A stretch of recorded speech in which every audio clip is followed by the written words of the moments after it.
Well, the people with me on stage right now are all transgender kids who want others to know it is possible to transition socially with love and support and acceptance within a family and a community. Please welcome 16-year-old Nicole, 12-year-old Daniel, 14-year-old GEARAH, 15-year-old LANDON, and 13-year-old Stella. Their parents are also here. Morning, everyone. Morning. Also joining me in our special audience is GEARAH GOLDSTEIN, who's a transgender woman who is the co-founder, along with Jen Grosslandler, who you just met, of the GenderCool Project, a new movement that is being launched today. We're going to tell you all about it, and it's actually really important. So, all right, welcome to you all. Everybody nervous? Everyone sufficiently nervous? Okay. Yes. Yeah. Stop. No. All right, so I want to start with you, Daniel, because I love the Oscar Wilde quote. Oh, yes. That you tell people. Just to sum up your experience, what is it? Be yourself. Everybody else is already taken. So, yeah. And what does that mean to you? What has that meant to you through this process? Basically, to just be who you are, because everyone else is already taken. You can't be I can't be Landon. Mm-hmm. I'm me. So, Stella, I know you say you knew from a very young age. You understood that you were a girl. So how? Like, what told you that? Well, it really started when I was 2. I have some friends who live down in Portland, and they, like one of my friends had a Tinkerbell dress, and I loved it so much, and so I just took it home and then played with it so often, because, yes, I was a fairy fan. And so then I came out age 9, so. Wow. GEARAH, is it true that you actually wrote a letter the day before 8th grade, that you wrote a letter to all of your fellow students informing them of this? Yeah, that is true. I felt like that writing a letter, it gave me more confidence on the first day of school, just so like everybody knew what was going on like beforehand, instead of just like coming out and like surprising so many people. What did you write? I just like wrote how I've been feeling for like my whole entire life, like that, like this is who I really am. Mm-hmm. And how did they respond? I got only positive messages. Everyone was very supportive. That's unbelievable, right? Because I think a lot of people out there would be like, oh no, they're going to get bullied. A lot of parents would worry about that. I mean, I think it's a testament to your community. And I know a lot of you have had the same experience, that you've been so well supported. How much has that meant to you? Nicole, I'll ask you to feel supported in the process. Yeah, you know, to be supported in this process, like my father, I haven't seen him in 4 years because of my transition. And, you know, it really hurts that he's not here, but, you know, I'm living life and I have support. And, you know, one of the sad things is luckily the 5 of us, we have support. Many of us don't in this community, and many don't feel safe.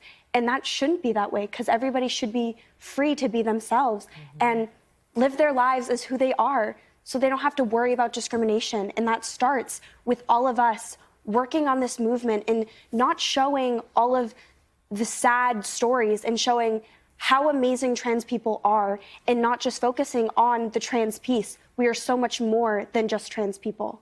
I want to tell the audience that our kids today are from different areas of the country. It's not like everybody's from one community. We've gathered folks together from everywhere, just to sort of make the point that this is happening to kids everywhere who are looking for love and acceptance, and just to live their lives according to who they are. Landon, I know that you're an activist. You say, I'm an activist, I wear it loud, wear it proud. How do you feel when you see some of the rollbacks of transgender equality rights that we've been seeing? I think we can all have similar feelings on this. It's just devastating, but it's a push to fight harder and be louder. And I think something that is essential for everyone to know in this audience and to the viewers at home is that I was told early on in my experience, we're all diamonds. We each have different sides and different faces and different angles, and each of those different parts make up the whole beautiful gem. One of that part is being transgender for us, but that is not the entire diamond. We are singers, photographers, athletes, politicians, musicians, and that's what makes us beautiful, not being trans, that's not the only thing that makes us that diamond. We're so much more. We're not. In fact, you don't want all the focus on that. I mean, you're here today talking about it because we're talking about it, but in your real lives, this isn't the focus of your existence. This is you're just out there living your lives. And one of the reasons that GEARAH is here, she's a nationally recognized expert on this topic, and she and Jenna have started this group. Tell us, GEARAH, what the purpose of the group is. So thank you for having us. Really, the purpose is what we're doing here today. It's sharing stories, sharing experiences, allowing people to see what and who we are talking about when we're talking about transgender people. And as Landon said, this is a topic about people. So Jen and I, with GenderCool, have built this platform and basically to step out of the way, right, and let the transgender youth all over the place come out and talk about who they are and not what they are. So much of the coverage is doom and gloom and scare and so on, and the story is so much bigger and better than that. There are some stories that are dark and upsetting, but it's so much more complex and rich and potentially awesome than that, truly. That's the truth. Wait, I have to speak to Lucina. Yeah, because I love what you said, that you felt relief for GEARAH. Relief. Explain that. Well, it wasn't only relief for GEARAH, it was relief for our entire family. I don't think we realized what we were carrying until we were free. And I always say that the truth will set you free. And if you stand in your truth, no one can take that from you. So to send that letter out to the entire middle school community and get nothing but love and support back was incredible. And then you just felt the weight melt off our shoulders and know that we had been carrying this as much as GEARAH had. Aaron, where's Aaron? There you are, sorry, okay. You're Landon's dad. Yes. You admit, at first you were like, oh no, this could hurt socially, you know, and there could be blowback, there could be bullying.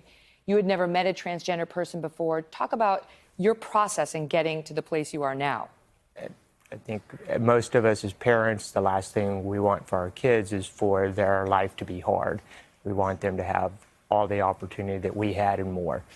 So when Landon came out as trans, I was so ignorant on the topic that all I could imagine is a life of struggle for Landon. And you know there are a lot of people at home right now thinking that right now. So what is your message to them?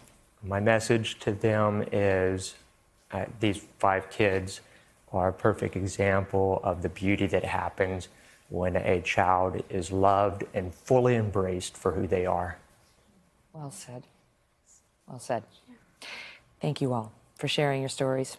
It's an honor to know you. We'll be right back. Hello, Today fans. Thanks for checking out our YouTube channel. Subscribe by clicking that button down there and click on any of the videos over here to watch the latest interviews, show highlights, and digital exclusives.